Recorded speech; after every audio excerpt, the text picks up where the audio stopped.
High viewers. అడ్డంగా book అయిన కేజ్రీవాల్, సంచలన నిజాలు షాకింగ్ నిజాలు బయటపెట్టిన అన్నా హజారే ఇక చెప్పకూడదు తప్పదా. ఇంత పెద్ద థంబ్నెయిల్ మనం తీసుకున్నామంటే ఎంత ఇన్ఫర్మేషన్ మన దగ్గర ఉండాలండి, ఒకసారి ఆలోచించండి.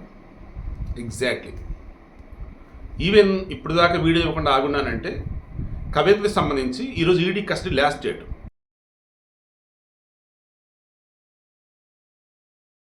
23, ఈరోజు శనివారం కదా.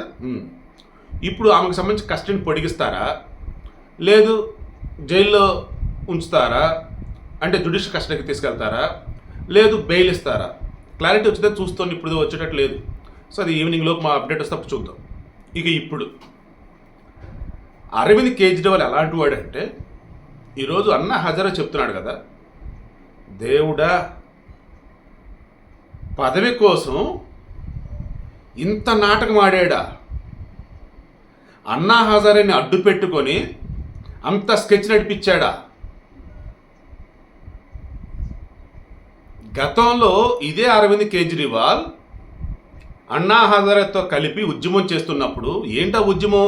అవినీతికి వ్యతిరేకంగా, మద్యపానానికి వ్యతిరేకంగా, లోక్పాల్ బిల్లు కావాలంటూ, సమాజంలో మార్పులు రావాలంటూ అధికారంలో ఉన్నటువంటి వాళ్ళు ఒకనాడు మంచిగానే కబుర్లు చెప్తారే, అధికారంలోకి వెళ్ళగానే ఏంటి రాజకీయ నాయకులు అంటూ అదేంటో అధికారంలోకి వెళ్ళగానే అవినీతికి పాల్పడుతూ ఉంటారు.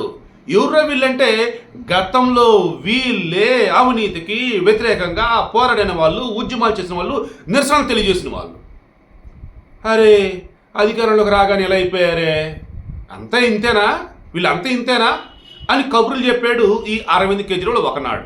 తర్వాత అన్నా హజారే ఇప్పుడు ఏమంటున్నాడు, నాతో గతంలో తాను కలిసి ఉద్యమంలో పాల్గొన్నప్పుడు కానీ, నిరసనలో పాల్గొన్నప్పుడు కానీ ఎంతగా ఉండేవాడంటే వినమ్రత. ఆ వినమ్రత ఎలా ఉంది అంటే, తాను ముఖ్యమంత్రి అయిన తర్వాత నేను 2 సార్లు లేఖలు రాశాను. ఏమని? కేజ్రీవాల్, మనం ఒకనాడు ఈ మద్యపానానికి వ్యతిరేకంగా కదా మనం పోరాడడం, మద్యపాన నిషేధం కావాలని కదా మనం అనుకున్నాం. నువ్వేంటయ్యా మద్యం పాలసీలు అంటూ ఇంకా అందరికి అందుబాటులో ఉండేలాగా మద్యాన్ని తీసుకొస్తున్నావు, ఏంటిది కరెక్ట్ కాదు అని నేను 2 సార్లు లేఖలు రాస్తే కనీసం రెస్పాన్స్ లేదు. ఛీ, ఇటువంటి వాడితో నాకు కలిపి ఒకనాడు నేను ఒక వేదికను పంచుకున్నాను, ఇటువంటి వాడితో కలిపా నేను ఒకనాడు సభల్లో, సమావేశాల్లో, నిరసనలో పాల్గొనని చెప్పేసి సిగ్గుపడుతూ ఉన్నా, బాధపడుతూ ఉన్నా. ఇది చేతులారా అతను చేసుకున్నటువంటి తప్పిదమే, ఇది స్వయంకృతాపరాధమే. ఇటువంటి వాడు ఎక్కడ ఉండాలో చట్టాలే చెబుతాయి. ఇప్పుడు అరెస్ట్ అయ్యాడు కదా, ఆబ్వియస్లీ ఇక ఈడీ కస్టడీలో ఉన్నాడు కాబట్టి విచారణ చేసి నిజాన్ని బయటపెట్టి కోర్టు ముందు ఉంచుతారు. కోర్టు తప్పు చేశాడంటే లోపలేసేది, ఒప్పు చేశాడంటే బయటకు పోతారు. కానీ నేనుగా ఇక అతనితో కలిసేది లేదు.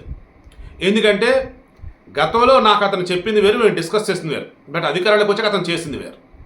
తాను ఏదైతే అన్నాడో, ముందు అవినీతికి వ్యతిరేకంగా పోరాడిన వాళ్ళే రాజకీయాల్లోకి వెళ్ళగానే, అధికారం రాగానే వాళ్ళు అవినీతి చేస్తూ దొరికిపోతూ ఉన్నారే అని ఒకనాడు అన్నాడే. ఎగైన్ ఇప్పుడు తాను చేస్తుంది కూడా అదే. గురువింద గింజలాగా అందరి గురించి ఏదేదో మాట్లాడుతూ ఉన్నాడు. ఈవెన్ నేను అరెస్ట్ అయిన తర్వాత కూడా నేను జైల్లో ఉన్నా, బయట ఉన్నా దేశం కోసం పోరాడతానని చెప్పినటువంటి ఈ వ్యక్తి ఈ మద్యం పాలసీ ఏంటి, ఈ మద్యం ముడుపులేంటి అని ఆలోచించిన ప్రతి ఒక్కరు కూడా చచ్చా ఏ మనిషి కేజ్రీవాల్ అనిపిస్తాం. సో అడ్డంగా దొరికిపోయినట్టే. మద్యం పాలసీలో లూప్ హోల్స్ ఉన్నాయా లేవా? మద్యం పాలసీ అన్నది ప్రైవేటు వ్యక్తులకి ఫేవర్గా ఉండేలాగా ఉందా లేదా? ప్రభుత్వానికి సంబంధించి ఆదాయం వస్తుంది అంటూ ఆదాయాన్ని తగ్గించి ఈ ప్రైవేటు వ్యక్తులు ఎవరైతే ఉన్నారో లైసెన్స్ హోల్డర్స్, అది కూడా కేవలం కొంతమందికి లబ్ధి చేకూర్చే విధంగా ఉండి లాభాల్లో బాగా భారీగా లబ్ధి వాళ్ళకి వచ్చేలా ఉంటే మళ్ళీ కిక్ బ్యాక్స్ రూపంలో ఏదో ఒక రూపంలో క్విట్ ప్రోకా అన్నట్టు నువ్వు వాళ్ళకి ఇది చేస్తే నీకు వాళ్ళకి చేస్తున్నట్టు డబ్బులు వచ్చినాయా లేదా? ఇదే కదా ఈరోజు కేసు అంతా కూడా. కోర్టు ముందు కూడా ఈడీఓ చెప్తుంది మొత్తం అదే కదా. ఏకంగా 100 కోట్లు ముడుపులు ముట్టాను అనుకుంటూ ఉన్నాము, ఓవరాల్గా చూస్తూ ఉంటే ఇది 600 కోట్లు స్కామ్ అని చెప్పేసి అంటున్నారు. నో డౌట్ మన దేశంలో 6,000 కోట్లు ఏంటి, 60,000 కోట్లు ఏంటి, 6 లక్షల కోట్ల స్కామ్లు కూడా ఉన్నాయి కాదంట్లా. ఇక్కడ ఎవరైతే అవినీతిని చీపురుతో తుడిచి పారేస్తామంటూ చీపురు గుర్తుని ఆమ్ ఆద్మీ పార్టీ సింబల్గా పెట్టుకున్నటువంటి అరవింద్ కేజ్రీవాల్ ఈరోజు అవినీతికి పాల్పడాడని చెప్పి స్పష్టంగా అనిపిస్తూ ఉంది. సుఖేష్ చంద్రశేఖర్ జైల్లో ఉన్నాడు. మన కవితక్క తీహార్లో నీకోసం సెపరేట్ ఒక వార్డు ఉంది, రాక వెయిట్ చేస్తుందాక తిహార్ జైలు అన్నాడే. ఇప్పుడు వచ్చేసి ఏమన్నాడు అరవింద్ కేజ్రీవాల్ని? నన్ను మోసగాడు అంటారా, నేరస్తుడు అంటారా, నన్ను రకరకాలుగా మీరు మాట్లాడారే ఏది నేను జైల్లో ఉండగానే, ఇప్పుడు నువ్వేంది చేస్తుంది నిన్ను కూడా అంటారు మరి నేరగాడు మోసగాడు అని చెప్పేసి. దా తిహార్ జైలు వెయిట్ చేస్తుందిరా, నువ్వు కూడా త్వరగా రా, నీకోసం ఎంత ఎదురు చూస్తున్నావు అని చెప్పేసి అంటూ ఇంకా ఇంకా బయటపడాల్సిన నిజాలు చాలా ఉన్నాయి, నేను అవన్నీ బయటపడతా చెప్పేసి సుకేష్ చంద్రశేఖర్ అంటూ ఉన్నాడు. సో ఓవరాల్గా నేను సింపుల్ కంక్లూడ్ చేస్తాను చూడండి. దొరికితే దొంగ, దొరకపోతే దొర. అలా ఈ రాజకీయ నాయకులు కూడా నేను ఇదిగో ఈ పార్టీ బాగుంది ఆ పార్టీ, నేను ఎవరికి ఈసారి అసలు ఏమంటారు దాన్ని ఒత్తాస పలకండి, ఇది కూడా నా వల్ల కావట్లేదు. ప్రతి ఒక్కళ్ళు ఎక్కడో చోట తప్పులు చేస్తూనే ఉంటారు, నో డౌట్. కానీ విచక్షణ అనేది ఒకటి ఉంటుంది, అది మరొకటి. అండ్ మన కన్సెన్స్ ఉంటుంది, మనస్సాక్షి, అది ఏం చెప్తుందో ఆలోచించుకోవాలి. పిల్లి కానీ పాలు తాగుతూ ఎవరు చూడరని అనుకుంటున్నట్టు మనం గతంలో అవినీతికి వ్యతిరేకంగా పోరాడాం. ఇప్పుడు వచ్చేసి ఎక్కడ కూడా మనం దొరకనట్టుగా పాలసీలు రెడీ చేసాం. సో ఏం కాదు దొరకని అనుకుంటే దొరుకుతారు ఎక్కడో చోట. అది ఇప్పుడు అరవింద్ కేజ్రీవాల్ విషయంలో కూడా. ఇక ఇతనికి సంబంధించి ప్రజెంట్ 6 రోజులు కస్టడీకి ఇచ్చారు, రేపు 28వ తారీఖు వరకు కస్టడీ, ఈడీ కస్టడీ. అండ్ కవితకు సంబంధించి ఈరోజు కస్టడీ అయిపోతుంది. బట్ కవితని మనీష్ సిసోడియా ఆల్రెడీ జైల్లో ఉన్నాడు, అరవింద్ కేజ్రీవాల్ కస్టడీలో ఉన్నారు. వీళ్ళ ముగ్గురుని ఒకే చోట పెట్టి అండ్ ఎవరైతే అప్రూవర్గా మారిపోయినారో వాళ్ళని కూడా పిలిపించి అందరిని ఒక చోట పెట్టి జస్ట్ లైక్ గ్రూప్ డిస్కషన్ లాగా ఒక సెమినార్ లాగా పెడితే అప్పుడు అసలు నిజాలు బయటకు వస్తాయి. కాబట్టి నాకున్నటువంటి ఐడియా ప్రకారం కవితకి అయితే ఈరోజు అయితే బెయిల్ రావడం జరగదు.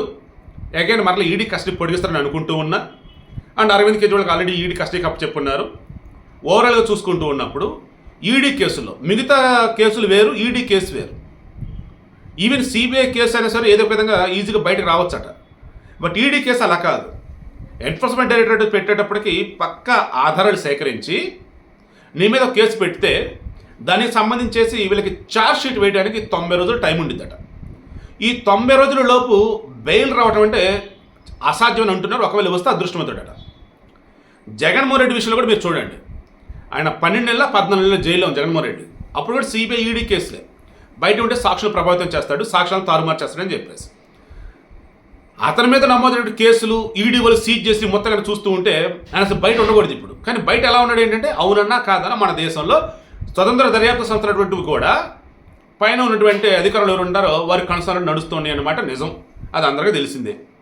సో ఇప్పుడు ఇక్కడ ఇతనికి సంబంధించి 90 రోజుల లోపు బయటికి రావడం అయ్యేది కాదు. ఈలోపు ఈడీ కస్టడీనా జ్యుడిషియల్ కస్టడీనా దీనికి సంబంధించి మొత్తం వార్త అంతా ఇక్కడ ఈ కేసు నుంచి మొత్తం అంతా నడిచిద్ది. కవితకు సంబంధించి వాళ్ళ హస్బెండ్ అనిల్కి సంబంధించేసి ఈడీ సమన్లు దారి చేసింది, ఆయన వెళ్ళల. దాంతో వాళ్ళ చెల్లి అంటే కవిత యొక్క ఆడబిడ్డ అన్నట్టు అనుకోవచ్చు, వాళ్ళ ఇంట్లో సోదాలట, మరి కొంతమంది ఇంట్లో సోదాలు జరుగుతున్నాయట. ఇది ఎంత దూరం వెళ్తుందంటే దేశవ్యాప్తంగా ఆమ్ ఆద్మీ పార్టీ పరువు గంగలా కలిసిపోయింది, తెలంగాణలో బీఆర్ఎస్ పార్టీ పరువు మూసీలో కలిసిపోయింది అన్నట్టుగా అనుకోవాల్సి ఉంటుంది.